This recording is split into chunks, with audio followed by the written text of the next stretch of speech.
this is your Preeti ma'am, and today we are going to discuss the exercise questions of chapter 12 from class 7, that is reproduction in plants. So if you have missed the exercise questions of any other chapter from class 7, the link of playlist of class 7 is given in the description box below. Also, if you are new to my channel, do consider subscribing it right now and press the bell icon for latest updates. Also, you can follow me on Instagram and on my Facebook page, where I upload the answers for quick assignment and hot questions given in your textbook. So now, without further ado, let's start with today's class. Starting with section A, very short answer questions. In that, question number 1. What is the production of new individuals from the parents of same species called? तो उस process को क्या कहा जाता है जिससे कि एक ही टाइप के स्पीशीज को प्रोडक्शन होता है from the parent one. So that process is called reproduction. Okay. Question number 2. What kind of propagation is found in mint? Mint का जो प्लांट होता है उसमें किस तरीके का प्रोपागेशन पाया जाता है? So the answer will be vegetative, that is aerial stem. Next, question number 3. Name the male reproductive part of a flower. Male reproductive part क्या होता है flower का? That is stamen. Then question number 4. Name the process used for producing better seeds from the existing seeds. उस process का नाम हमें बताना है जिससे कि हमें बेटर सीड्स मिलते हैं from that of existing seeds. जो सीड्स हैं उसके कंपेरेटिवली उससे बेटर सीड्स हमें मिलते हैं उस प्रोसेस के through. So that process is called hybridisation. Question number 5. Name a seed या फिर fruit that is dispersed by water. So seeds या फिर फ्रूट्स कह लीजिए वाटर के थ्रू डिस्पर्स्ड होते हैं, तो हमें एक ऐसे सीड का या फ्रूट का नाम बताना है. So the answer will be coconut. Understood. Next section B, short answer questions. पहला क्वेश्चन पूछा है what is vegetative propagation. Vegetative propagation से आप क्या समझते हैं? So the answer is reproduction from vegetative parts such as modified roots, underground stems or leaves without the help of any reproductive organ is called vegetative propagation. तो उस तरीके का reproduction जिसमें वेजिटेटिव पार्ट्स यूज़ होते हैं, जैसे कि modified roots हो गए, अंडरग्राउंड स्टेम या फिर लीव्स हो गए, रिप्रोडक्टिव ऑर्गन्स के बिना यूज़ करके, रिप्रोडक्टिव जो ऑर्गन्स होते हैं फ्लावर्स में, जो मेल रिप्रोडक्टिव ऑर्गन होते हैं, उन चीज़ों का यूज़ बिना किए, without the help of those, जब किसी वेजिटेटिव पार्ट से रिप्रोडक्शन होता है प्लांट में, तो उसको हम कहते हैं vegetative propagation. It may be natural और आर्टिफिशियल. ये नेचुरल भी हो सकता है, आर्टिफिशियल भी हो सकता है. Plants like sugarcane, rose, banana etcetera reproduce by vegetative propagation. तो एग्जाम्पल्स क्या क्या है वैसे प्लांट्स के जहाँ पे वेजिटेटिव प्रोपगेशन होते हैं? वो एग्जाम्पल्स हैं जैसे कि शुगर केन, रोज़, बनाना. इन सब के जो प्लांट्स होते हैं वो वेजिटेटिव प्रोपगेशन के थ्रू रिप्रोड्यूस करते हैं. Understood. Next is question number 2. How does vegetative propagation occur in potato, mint and sugar cane. तो थोड़ी देर पहले हमने एग्जाम्पल्स देखे थे जहाँ पे वेजिटेटिव प्रोपगेशन होता है. तो नेक्स्ट क्वेश्चन में पूछा है कि पोटैटो, मिंट और शुगर केन में वेजिटेटिव प्रोपगेशन कैसे होता है. First, we are going to discuss about potato. Now, potato when planted form new plants. These parts which give rise to new plant contains meristematic tissues. The cells in the meristematic tissues can divide and grow and therefore form a new plant. अब जब हम किसी potato को plant करते हैं तो वहाँ से हमें एक न्यू प्लांट मिलता है. अब ये जो पार्ट हमने प्लांट किया है वो न्यू प्लांट को जन्म देता है because it contains meristematic tissues. Now the cells जो कि मेरिस्टेमेटिक टिश्यूज़ में होते हैं वो डिवाइड होते हैं, देन ग्रो होते हैं एंड देन एक न्यू प्लांट हमें मिलता है. Next is about mint. In mint plant, the branches grow at distance from parent plant on the ground. mint plant में क्या होता है, जो उसके branches होते हैं वो parent plant से दूर में होते हैं. ठीक है। Now these branches after travelling some distance give rise to cluster of adventitious roots below the ground and a tuft of leaf above. अब ये जो ब्रांचेस है कुछ डिस्टेंस जाने के बाद क्या करते हैं, क्लस्टर्स और एडवेंटिशियस रूट्स मतलब बहुत सारे रूट्स ज़मीन के नीचे एंड ज़मीन के ऊपर बहुत से लीव्स फॉर्म करते हैं, उनको जन्म देते हैं। Now these branches are called suckers. इन ब्रांचेस को कहा जाता है suckers. In case of mint plant, on breaking from the parent plant each branch give rise to a new individual plant. और जब ये अपने मेन प्लांट से टूटते हैं तो हर एक ब्रांच एक नया इंडिविजुअल प्लांट के रूप में हमें मिलता है। So this is how the vegetative reproduction is taking place in mint. Now talking about sugar cane में क्या होता है, वेजिटेटिव प्रोपगेशन जो होता है in sugar cane that is happening by cutting method. वो कटिंग मेथड के यूज से होता है। कैसे? Cutting is a portion of stem, like हम अगर स्टेम का एक पोर्शन कट करते हैं यूजुअली विथ सम बर्ड्स, उसके अंदर कुछ बर्ड्स होते हैं। Now this stem cutting is placed vertically in the moist soil. अब जो हमारे पास स्टेम कटिंग था with those of few buds, उसको हम मॉइस्ट सॉइल में लगा देंगे। After some times the cutting gives rise to roots and grow into a new plant. अब कुछ टाइम बाद, कुछ समय बाद हमें क्या देखने को मिलेगा कि जो कटिंग था वहाँ से नए रूट्स ग्रो करते हैं एंड वो एक नए इंडिविजुअल प्लांट में ग्रो हो जाता है। So this is how vegetative reproduction is occurring in all these three, that is potato, mint and sugar cane. Next question number 3, how does fertilization occur in plants. Fertilization plants में कैसे होता है?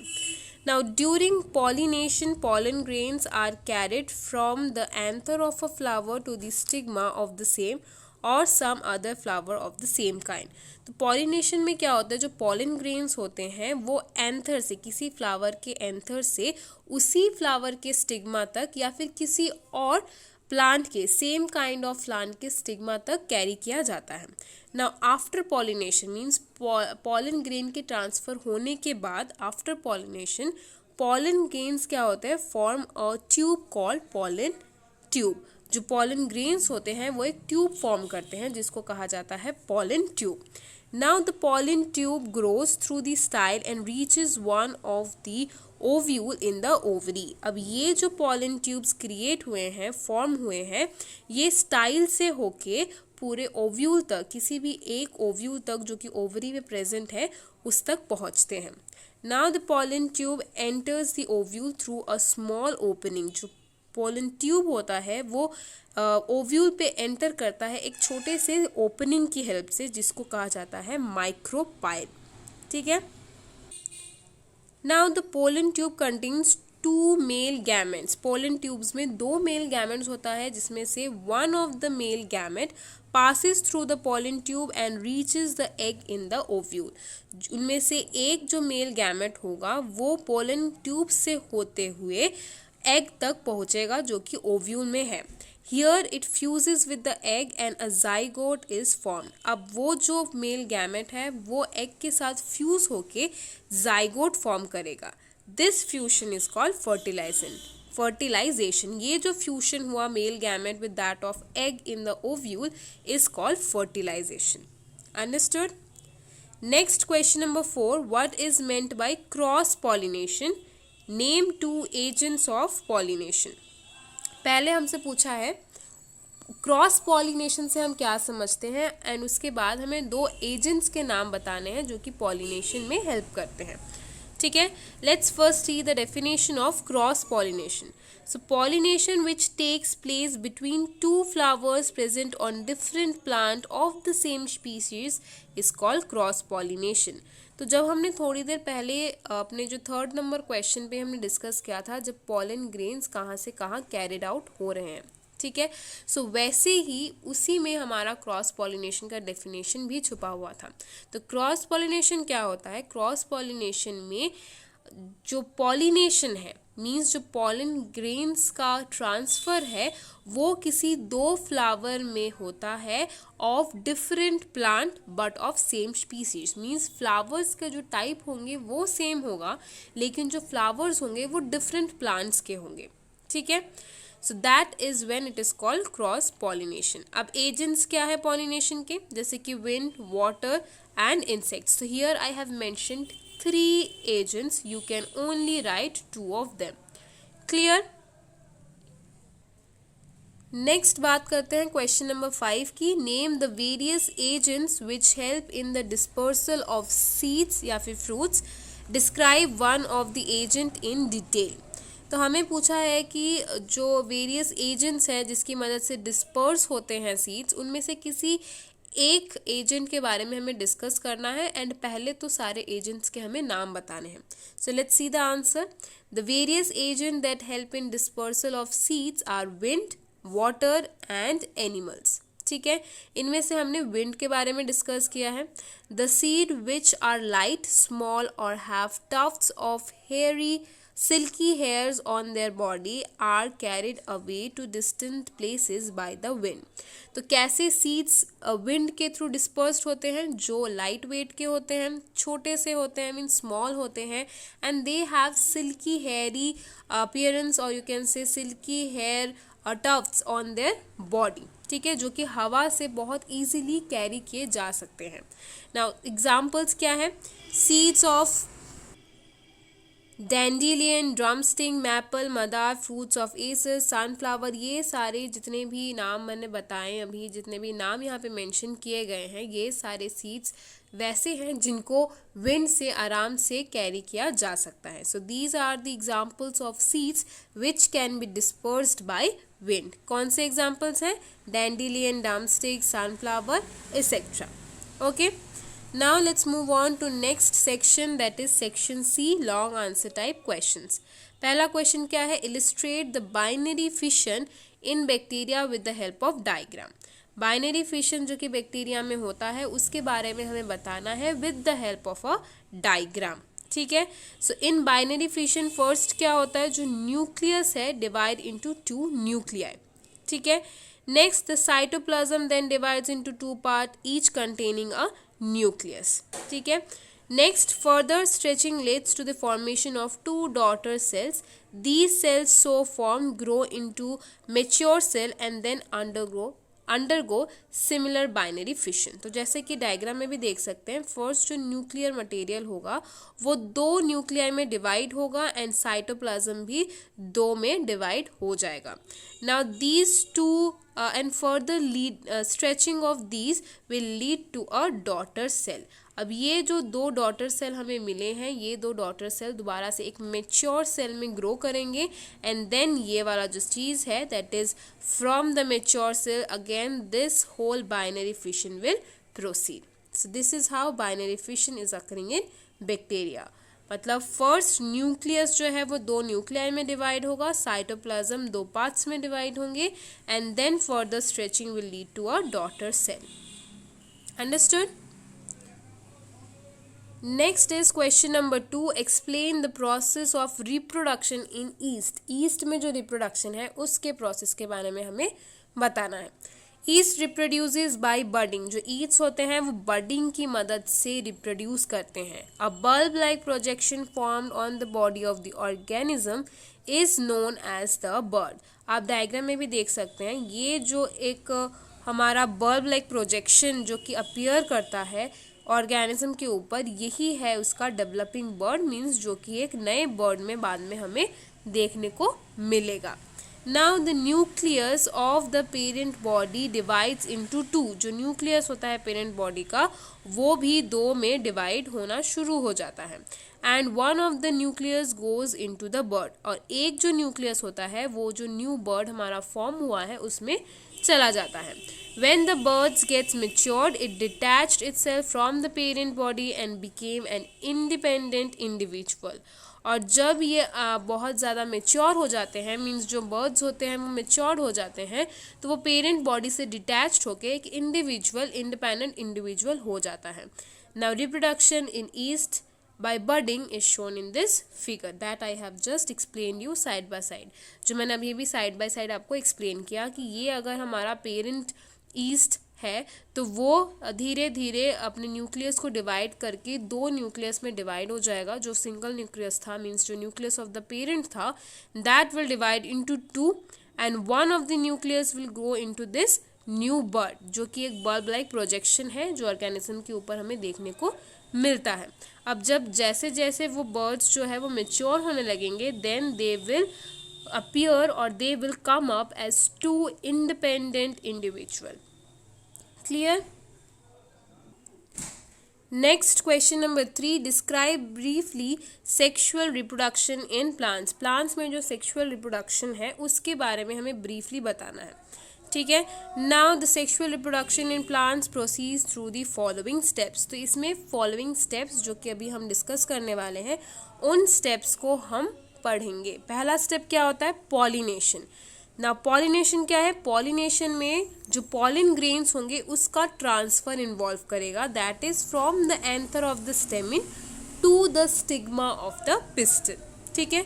Pollination होने के बाद fertilisation step आएगा. उसमें क्या होगा? During fertilization the male and female gamete unite to form a zygote. तब जो मेल और फीमेल गैमेट्स होंगे वो फ्यूज करके वो यूनाइट करके जाइगोट फॉर्म करेंगे. ठीक है. Next step is formation of seed. अब जो जाइगोट है वो डेवलप करेगा सीड में. Next formation of fruit. जो ओवरी है वो मैच्योर करके फ्रूट का रूप ले लेगा. And finally germination of the seed that in the presence of moisture seed swells up and the shell burst out. Burst open means जब मॉइस्चर का प्रेजेंस सीड को मिलेगा तो सीड जो है वो स्वेल हो जाएगा, फूल जाएगा और उसका जो शेल होगा वो ओपन हो जाएगा. Its radicle goes into the soil to form the root. जो उसके रेडिकल्स होंगे वो सॉइल में जाके रूट्स फॉर्म करेंगे और जो प्लूम्यूल होंगे दैट विल ग्रो अपवर्ड्स. वो सॉइल के ऊपर ग्रो करेंगे and it will form the shoot of the plant. Shoot of the plant में क्या क्या रहते हैं? उसके स्टेम, उसके लीव्स, फ्लावर्स, ब्रांचेस, ये सब होता है उसके शूट सिस्टम में. एंड जो रेडिकल है वो रूट सिस्टम बनाते हैं that is the root that is growing underground. ठीक है. So these are the steps involved in the sexual reproduction of plants. Next question number 4, describe germination of seed. इस germination के बारे में अभी थोड़ी देर पहले हमने अपने प्रीवियस क्वेश्चन में थोड़ा सा डिस्कस किया था. Now let us discuss it in a little explanatory way. So a seed has a hard covering. When the seed is placed in moist soil it's covering becomes soft. तो हमें पता है कि सीड का एक hard covering रहता है, लेकिन जब हम उसको मॉइस्ट सॉइल मीन्स गीली मिट्टी में जब हम उसको प्लांट करते हैं, प्लेस करते हैं, तो वो सॉफ्ट हो जाता है. Now the food inside swells up and the shell burst open. अब फूलने की वजह से, अब सॉफ्ट होने की वजह से, मॉइस्ट सॉइल में प्लेस करने की वजह से जो सीड है वो फूल जाता है एंड जो शेल होता है उसका वो बर्स्ट हो जाता है and it will get open. Now in the presence of water, the enzyme present in the seed digests the stored food and make it soluble. अब वाटर के प्रेजेंस में जो एंजाइम्स प्रेजेंट होंगे सीड में वो जो स्टोर्ड फूड है seed में उसको डाइजेस्ट कर देंगे and they will make it soluble. Now this soluble food helps radicle and plumule to grow. अब ये जो हमारे उनके पास सॉल्यूबल फूड आया ये उनको हेल्प करेगा रेडिकल और प्लूम्यूल में ग्रो करने में. ठीक है. रेडिकल फर्स्ट ग्रो करता है and it will moves into the soil forming the root. That means root will grow first from the seeds. ठीक है. नेक्स्ट जो है वो प्लूम्यूल होगा जो कि अपवर्ड डायरेक्शन में मूव करेगा and it will come out of the soil to form the stem. और वो सॉइल के बाहर निकलेगा to form the stem. And the plumule now utilize the sunlight to start photosynthesis. And then जो plumule part होगा वो shoot system form करने के बाद जो सन की एनर्जी है उसको यूज़ करके फोटोसिंथेसिस करना चालू करेगा. Now at this stage the plant starts making its own food. अब इस स्टेज पे आके प्लांट्स दोबारा से अपना फूड तैयार करना शुरू करेगा. इससे पहले जो सीड था उसको कहाँ से अपना खाना मिलता था, जो कि उसके सीड में ऑलरेडी स्टोर्ड था, वहीं से उसको अपना फूड मिलता था. That is they are using the utilized food. ठीक है. Now as the utilized food is being used up for the growth of radicle and plumule, तो प्लूम्यूल जब ग्रो करेगा वो दोबारा से प्लांट अपना खाना खुद से बनाना भी चालू करेगा. Understood. Next moving on to section D, that is tick the odd one out giving reason. सबसे पहला क्या है, fission, budding, pollination, vegetative propagation. तो पॉलिनेशन जो है इसमें से ऑड वन आउट है, बिकॉज बाकी सब जो है वो एसेक्सुअल रिप्रोडक्शन का एसेक्सुअल रिप्रोडक्शन टॉपिक से रिलेटेड है, और पॉलिनेशन जो है that is one of the step involve in sexual reproduction in plants. ठीक है. Next, grass, mint, bryophyllum, strawberry and oxalis. ठीक है. सो इसमें से जो ब्रायोफाइलम है that is the odd one out, because others are related with vegetative propagation by aerial stem. Clear.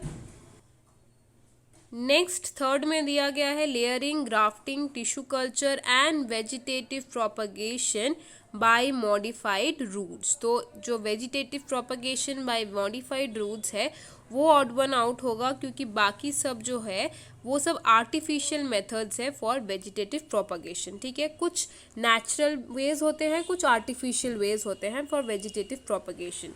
तो ये जो लेयरिंग, ग्राफ्टिंग, टिश्यू कल्चर, ये सब जो है वो आर्टिफिशियल मेथड्स है, लेकिन वेजिटेटिव प्रोपगेशन मॉडिफाइड रूट की मदद से जब हम करते हैं तो वो एक नेचुरल वे आउट होता है.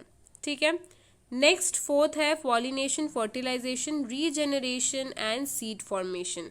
ऑब्वियसली रीजेनरेशन यहाँ पे ऑड वन आउट होगा, क्योंकि इस वाले क्वेश्चन में pollination, fertilization and seed formation ये सब सेक्सुअल रिप्रोडक्शन इन प्लांट से रिलेटेड है. Clear. Next, question number 5, wind, water, animals and insects. So others are the agents of pollination, that is insects, winds, water. ये सब जो pollen grains होते हैं उसको एक जगह से दूसरी जगह कैरी आउट करने में मदद करते हैं. So these are the agents of pollination. That is why animals will be the odd one out here. Okay students, so that's all for today's video. In our next video, we are going to discuss the exercise question of another chapter from class 7. Till then, stay tuned and thank you.